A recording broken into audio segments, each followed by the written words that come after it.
Parallel income, ಯಾಕಂದರೆ ನಾನು ಯಾಕೆ ಇದನ್ನು ಕೇಳ್ತಿದ್ದೀನಿ, ಒಬ್ಬ ಇಂಡಿಪೆಂಡೆಂಟ್ ವುಮೆನ್ ಆಗಿ ನೀವು ಜನರಿಗೆ ಮಾರ್ಗದರ್ಶಕರಾಗಿದ್ದೀರಾ. ಸೊ ಇಂಡಿಪೆಂಡೆಂಟ್ ಆಗಬೇಕು ಅಂತ ಹೇಳಿದ್ರೆ ಫಿನಾನ್ಷಿಯಲ್ ಇಂಡಿಪೆಂಡೆನ್ಸ್ ತುಂಬ ಮುಖ್ಯ. ಹಾಗಾಗಿನೇ ನಾನು ಮತ್ತೆ ಕೇಳ್ತಾ ಇದ್ದೀನಿ. ಯಾವಾಗಲೂ ಬಹಳಷ್ಟು ಜನ ಆರ್ಥಿಕ ತಜ್ಞರು ಅಥವಾ ಬಿಸ್ನೆಸ್ ಪರ್ಸನ್ಸ್ ಏನು ಹೇಳ್ತಿರ್ತಾರೆ ಅಂದರೆ, ಒನ್ ಇನ್ಕಮ್ನ ನಂಬ್ಕೋಬೇಡಿ, ಯಾವಾಗಲೂ ಪ್ಯಾರಲಲ್ ಇನ್ಕಮ್ಸ್ ಜೀವನದಲ್ಲಿ ಮುಖ್ಯ ಅಂತಾರೆ. ನಾನು ಹಂಗೆ ಮಾಡ್ಕೊಳ್ಳೋದು ನನ್ನ ಲೈಫಲ್ಲಿ. I do events, I do ಗೌರ್ಮೆಂಟ್ಗೆ ಇವಾಗಲೂ ಹೋಗಿ ನಮ್ರತೆಯಿಂದ ಕೂತು ಎಲ್ಲ ಶಾರ್ಟ್ ಫಿಲ್ಮ್ಸ್ ಮಾಡ್ತೀನಿ, ಅಡ್ವರ್ಟೈಸ್ಮೆಂಟ್ಗಳು ಮಾಡ್ತೀನಿ, ಮತ್ತು ಅವ್ರುಗಳ ಇವೆಂಟ್ಗಳನ್ನು ಕೊಟ್ಟರು ನಾನು ನಮ್ರತೆಯಿಂದ ಮಾಡ್ತೀನಿ. ಮ್ಯೂಸಿಕ್ ಜಿಂಗಲ್ಸ್ ಕೊಟ್ಟರು ಅದನ್ನು ಮಾಡ್ತೀನಿ. ಇನ್ನೊಂದೆಲ್ಲೋ ಚಾರಿಟಬಲ್ ಆ್ಯಕ್ಟಿವಿಟೀಸ್ಗೆ ಇಲ್ಲಿಂದ ತೊಗೊಂಡೋಗಿ ಅಲ್ಲಿಗೆ ದುಡ್ಡು ಕೊಡಬೇಕು ಅಂದರೆ ಇಲ್ಲಿ ಬಂದಿದ್ದು ನಾನೇ ಇಟ್ಕೊಳ್ಳಲ್ಲ, ಪೂರ್ತಿ ಅಲ್ಲಿಗೆ ಕೊಡ್ತೀನಿ. ಅದ್ರ ಜೊತೆ ನಾನು ಫಿಲ್ಮ್ ಮಾಡಬೇಕು ಅಂದರೆ ಪ್ರೊಡಕ್ಷನ್ನು ಕಲೆಕ್ಟಿವ್ ಆಗಿ ಫಂಡ್ಸ್ ತೊಗೊಂಡು ಅದನ್ನು ಮಾಡ್ತೀನಿ, ಪ್ರೊಡ್ಯೂಸ್ ಮಾಡ್ಬಿಟ್ಟು. ಬಟ್ ಫಿಲಮಲ್ಲಿ ಏನಾಗುತ್ತೆ, ಈಗ ಇನ್ವೆಸ್ಟ್ ಮಾಡಿದ್ದು 2 ವರ್ಷ ಆಗುತ್ತೆ ಬರೋದು. ಬಟ್ ನೀನು how do you run your life ಅಂದಾಗ ಸಣ್ಣದು ಮಾಡ್ಕೊಳ್ತಾನೆ ಹೋಗಬೇಕು. ಇಲ್ಲಿ ಈಗೋ ಅನ್ನೋದನ್ನ ಇಟ್ಕೋಬಾರ್ದು ಮನುಷ್ಯ. ನಾನು ತುಂಬ ಜನರಿಗೆ ಯಂಗ್ಸ್ಟರ್ಸ್ಗೆ ಹೇಳ್ತೀನಿ, ಹೋಗ್ರೋ ಯಾವ್ದಾರ ಒಂದು ಡಾಕ್ಯುಮೆಂಟ್ರಿ ಮಾಡಿ. ಮೇಡಮ್ ನಾವ್ಯಾಕೆ ಡಾಕ್ಯುಮೆಂಟ್ರಿ ಮಾಡೋದು, ನಾವು ಫಿಲಮ್ ಮಾಡಬೇಕು ಅಂತ ಬಂದಿದ್ದೀವಿ ಅಂತಂತಾರೆ. ಅದಕ್ಕೆ ಬಿದೋಗ್ತೀರಾ.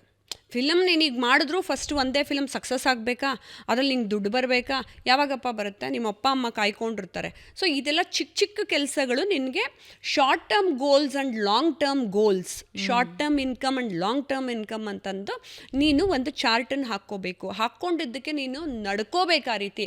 ಎಲ್ಲದಕ್ಕೂ ಮೂಲತಃ ಹೇಳ ನಿನ್ನಲ್ಲಿರುವ ಒಳ್ಳೆತನ, ನಿನ್ನಲ್ಲಿರುವ ಡೆಡಿಕೇಶನ್ನು. ಮತ್ತು ನನಗದು ಬೇಕು ಅಂದರೆ 100 ಮೀಟರ್ಸ್ ರನ್ನಿಂಗ್ ಥರ ನೀವು ಹೋಗಿ ಅದನ್ನು ಕಿತ್ಕೊಂಡ್ಬರ್ಬೇಕು. ಮೇಡಮ್ ಇವತ್ತು ಹೊಟ್ಟೆ ನೋವು ಬರಲ್ಲ, ಮೇಡಮ್ ನಮ್ಮ ಅಜ್ಜಿ ಬರ್ತಾ ಇದ್ದಾರಂತೆ, ಅವ್ರನ್ನೊಂಚೂರು ನೋಡ್ಕೊಂಬಂದ್ಬಿಡ್ತೀನಿ ಅಂತ 12 ಗಂಟೆಗೆ ಬರೋದು. ನಿನ್ನ ಜೀವನದ ಬಗ್ಗೆ ನೀನು ನನಗೆ ಅರ್ನ್ ಮಾಡಿಕೊಡ್ತಿಲ್ಲ, ನಿನಗೆ ಅರ್ನ್ ಮಾಡ್ಕೊತಿರೋದು. ನಿನ್ನ ಜೀವನದ ಬಗ್ಗೆ ನಿನಗೇ ಇಲ್ಲ ಅಂತ ಹೇಳಿದ್ರೆ, if you are not managing your time. ಇವಾಗ ದೊಡ್ಡ CEO ಅಜ್ಜಿ ಇರಲ್ವಾ, ದೊಡ್ಡ CEO ಟ್ರಾಫಿಕ್ ಇರಲ್ವಾ, ದೊಡ್ಡ ವ್ಯಕ್ತಿಗಳಿಗೂ ಈ ಪ್ರಾಬ್ಲಮ್ಗಳಿರಲ್ವ, ಸಮಾಜದಲ್ಲಿ ಇರುತ್ತೆ. ಈ ಪ್ರಾಬ್ಲಮ್ಗಳ ಮಧ್ಯ ಬೆಳೆಯೋವನೇ ನಿಜವಾದ ಹೀರೋ. ರೂಪಾ ಅಯ್ಯರ್ ಅವರು ಎಷ್ಟು ಬಿಸ್ನೆಸ್ ಮಾಡ್ತಾರೆ, ಹೆಂಗೆ ಹಣ ಗಳಿಸ್ತಾರೆ ಅಂತ ಕೇಳೋಳಿದ್ದೆ. ಬಟ್ ನನಗೆ ಆ ಪ್ರಶ್ನೆಗೆ ಇಲ್ಲೇ ಉತ್ತರ ಸಿಕ್ಬಿಟ್ಟಿದೆ. ಸೊ ಇಷ್ಟು ಪ್ರೋ ಆ್ಯಕ್ಟಿವ್ ಇರೋ ರೂಪಾ ಅಯ್ಯರ್ ಅವರು ಆಧ್ಯಾತ್ಮದ ಒಲವು ಯಾವಾಗ ಶುರುವಾಯಿತು? ಚಿಕ್ಕ ವಯಸ್ಸಿಂದಾನೇ ಇತ್ತಾ? ಆ್ಯಂಡ್ ನನಗೆ ತುಂಬ ಖುಷಿಯಾಗಿದ್ದು, ನಾನು ಅದನ್ನೇ ಯಾವಾಗಲೂ ನೆನಪು ಮಾಡ್ಕೊಳ್ತಾ ಇರ್ತೀನಿ ನಿಮ್ಮ ವಿಷಯದಲ್ಲಿ. ಹೆಣ್ಣು ಮಕ್ಕಳಿಗೆ ಕೆಲವೊಂದು ನಿಷಿದ್ಧ ಅಂತ ದೂರ ಇಟ್ಟುಬಿಟ್ಟಿದ್ದಾರೆ ಬಹಳಷ್ಟು ಜನ. ಆದರೆ ಅದು ನಿಷಿದ್ಧ ಅಲ್ಲ ಅನ್ನೋದನ್ನು ನೀವು ಪ್ರೂವ್ ಮಾಡಿ ತೋರಿಸಿದ್ದೀರಾ. ಆ್ಯಂಡ್ ಹೆಣ್ಮಕ್ಳು ಮಾಡಬಹುದು ಹೇಗೆ ಅನ್ನೋದನ್ನು ನೀವು ತೋರಿಸಿದ್ದೀರಾ. ಸೊ ಆಧ್ಯಾತ್ಮದ ಜರ್ನಿ ಒಂದು ಸ್ವಲ್ಪ ನನಗೆ ಇದನ್ನು ಕೂಡ ದೇವರು ನಿಜವಾಗ್ಲೂ ಆಶೀರ್ವಾದ ಮಾಡಿ ಕಳಿಸಿರೋದು. ಈ ಕಲಿಯುಗದಲ್ಲಿ ನೀವು ಪ್ರೂವ್ ಮಾಡಿ ತೋರಿಸು ಅಂತ. ಅದೆಲ್ಲ ಹೋದ ಜನ್ಮದಿಂದ ಬಂದಿರುತ್ತೆ.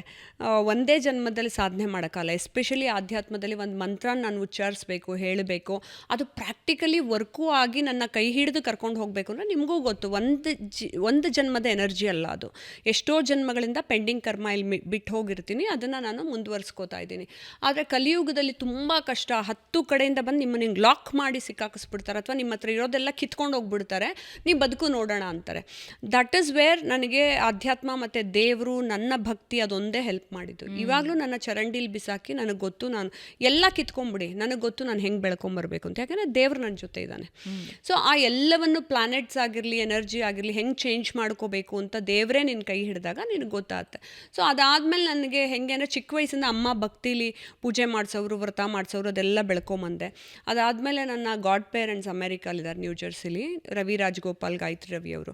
ಅವ್ರು ನನಗೆ ಭಗವದ್ಗೀತಾ ಓದು ನೀನು, ಅದನ್ನು ಅಳವಡಿಸ್ಕೋಬೇಕು ಜೀವನದಲ್ಲಿ ಅಂತ ಆವಾಗೆಲ್ಲ ಹೇಳ್ಕೊಟ್ಟು ನನಗೆ ಪ್ರೇರಣೆ ತುಂಬಕ್ಕೆ ಶುರು ಮಾಡಿದ್ರು. ನಾನು ಅವಾಗ ಅಯ್ಯೋ ಸುಮ್ಮನೆ ನಂದೇ 100 ಕಷ್ಟ, ಹಾಕ್ಕೊಳ್ಳೋಕೆ ಬಟ್ಟೆ ಇಲ್ಲ, ಓಡಾಡೋಕ್ಕೆ ಒಂದು ಕಾರ್ ಇಲ್ಲ, ನಾನು ಇಷ್ಟು ಕಷ್ಟಪಟ್ಟು ಭಗವದ್ಗೀತೆ ಓದಿದ್ ಮಾತ್ರ ಏನು ಬಂದ್ಬಿಡುತ್ತೆ ಅಂದ್ಕೊಂಡೆ.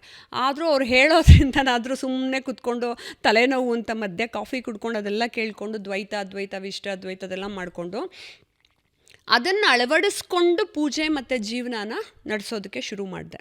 ಕರ್ಮ ಮಾರ್ಗ, ಭಕ್ತಿ ಮಾರ್ಗ, ಜ್ಞಾನ ಮಾರ್ಗ. ಆಮೇಲೆ ರವಿ ಓನ್ಲಿನೇ ಅವರೇ ನನಗೆ ಹೇಳಿದ್ರು, ನೀನು ಎಲ್ಲರೂ ಎಲ್ಲನೂ ಓದ್ತಾರೆ, ನೀನು ಫಿಲಾಸಫಿನೇ ಓದು, ಅಕಾಡೆಮಿಕ್ ಎಜುಕೇಷನ್. ಯಾಕೆ? ಫಿಲಾಸಫಿ ಓದಿದಾಗ ನಿನ್ನ ಜೀವನ ಹೇಗೆ ಬೇಕಾದ್ರೂ ಬದಲಾಯಿಸ್ಕೋಬೋದು ಮತ್ತು ಮುಕ್ತಿ ಮಾರ್ಗದಲ್ಲೇ ಹೋಗಬಹುದು. ಇದೆಲ್ಲ ಏನು ಗೊತ್ತಾ, ಮೆಟೀರಿಯಲ್ ಥಿಂಗ್ಸು ನಂಗೆ ಹೋದ ಜನ್ಮದಲ್ಲೂ ಸಿಕ್ಕಿತ್ತು, ಅದರ ಹಿಂದಿನ ಜನ್ಮದಲ್ಲೂ ಸಿಕ್ಕಿತ್ತು. ಈಗಲೂ ಅದೇ ಸಿಗಬೇಕು ಅಂತೇನಿಲ್ಲ. ನನಗೆ ಪರಮಾತ್ಮ ಸಿಗಬೇಕು. ಸೊ ಹಾಗಾಗಿ ನಾನು ಅದರ ಪೆಂಡಿಂಗ್ ಕರ್ಮ ಮುಗಿಸ್ಕೋಬೇಕು ಅಂದಾಗ ನಾನು ಮಾಡ್ರನ್ನಾಗೇ ಹೋಗ್ಬೋದು, ಕಾರಲ್ಲಿ AC ಹಾಕ್ಕೊಂಡು ಹೋಗ್ಬೋದು, ಆರಾಮಾಗಿ ಮಲ್ಕೊಂಡೇ ಇರ್ಬೋದು. ಆದರೆ ನನ್ನೊಳಗೆ ಆಧ್ಯಾತ್ಮಿಕತೆಯನ್ನು ಅಳವಡಿಸ್ಕೊಂಡು ನಾನು ಹೋದಾಗ 15 ವರ್ಷದಲ್ಲಿ ನಾನು ಅಚೀವ್ ಮಾಡೋದನ್ನ 5 ವರ್ಷದಲ್ಲಿ ಅಚೀವ್ ಮಾಡ್ತೀನಿ. That is the power of spirituality. So ಅದಕ್ಕೆ ಅವ್ರು ನನಗೆ MA ಇನ್ ಫಿಲಾಸಫಿ, ನಾನು MCOM ಮಾಡ್ಕೊಂಡಿದ್ರು ಇಲ್ಲ ಫಿಲಾಸಫಿ ಓದು, MA ಇನ್ ಫಿಲಾಸಫಿ ಮಾಡಿ ಡಾಕ್ಟ್ರೇಟ್ ಇನ್ ಫಿಲಾಸಫಿನೇ ಮಾಡಬೇಕು ಅಂತ. ಈಗ ಅಧ್ಯಾತ್ಮ ಮತ್ತು ವಿಜ್ಞಾನ ನೀವೇ ಮೊದಲಿಗರು. ನಾನು ಒಬ್ಬಳೇ ಸ್ಟೂಡೆಂಟ್ ಆಗಿದ್ದೆ. ಅದನ್ನು ಗೌರ್ಮೆಂಟ್ ಇವ್ರಿಗೆಲ್ಲ ಹೇಳಿ ಗಲಾಟೆ ಮಾಡಿ ಓಪನ್ ಮಾಡಿಸಿ ಅದಕ್ಕೆ ಇನ್ಫ್ಲೂಯೆನ್ಸ್ ತಂದು ಮಿನಿಸ್ಟ್ರ್ ಹತ್ರ ನಾನು ಅಡ್ಮಿಷನ್ ತೊಗೊಳ್ಳಿ ಸರ್ ಅಂತ ಹೇಳಿಬಿಟ್ಟು ಆಮೇಲೆ ನನಗೆ ಅದನ್ನು ಕೊಡಿಸ್ಕೊಟ್ರು. ಆಮೇಲೆ ಇನ್ನೊಂದೇನು ಗೊತ್ತಾ, ಅದರಲ್ಲೇ ನಾನು 90s ಮೇಲ್ ಮಾರ್ಕ್ಸ್ ತೆಗೆದಿದ್ದು. ಚಿಕ್ಕ ವಯಸ್ಸಿಂದ ನಾನು ಆವ್ರೇಜ್ ಸ್ಟೂಡೆಂಟ್. ಆ ಕಷ್ಟದಲ್ಲಿ ಡ್ಯಾನ್ಸ್ ಕಡೆ ಇದ್ನಲ್ಲ ನಾನು, ಆವ್ರೇಜಲ್ಲಿದ್ದೆ. ನಾನೇನು ನಂಬರ್ 1 ಅವೆಲ್ಲ ನಂಬ್ತಿರ್ಲಿಲ್ಲ. ದೇವ್ರು ನನ್ನ ಜೊತೆ ಇದ್ದಾನೆ, ನಾನು ಚೆನ್ನಾಗಿ ಬದುಕ್ತೀನಿ, ನನಗೇನು ಆವ್ರೇಜ್ ಬಂದರೂ ಪರವಾಗಿಲ್ಲ ಅಂತ. ಅದಕ್ಕೆ ನಾನೇನು ಇಂಜಿನಿಯರಿಂಗ್ ಓದೋಕ್ಕೆ ಹೋಗಲಿಲ್ಲ. ಬಟ್ ಇಲ್ಲಿ ನಾನು ಅದೇ ಡಾಕ್ಟರ್ ಆಗಬೇಕು ಅಂತ ಇಷ್ಟ ಆಯಿತು, MBBS. ಅದ್ರ ಬದಲು ಇಲ್ಲಿ ಇವಾಗ ಡಾಕ್ಟ್ರೇಟ್ ಮಾಡ್ಕೋಬೇಕು ಅಂತ ಡಬಲ್ ಡಾಕ್ಟ್ರೇಟ್ ತೊಗೊಂಡೆ. Wonderful, thank you.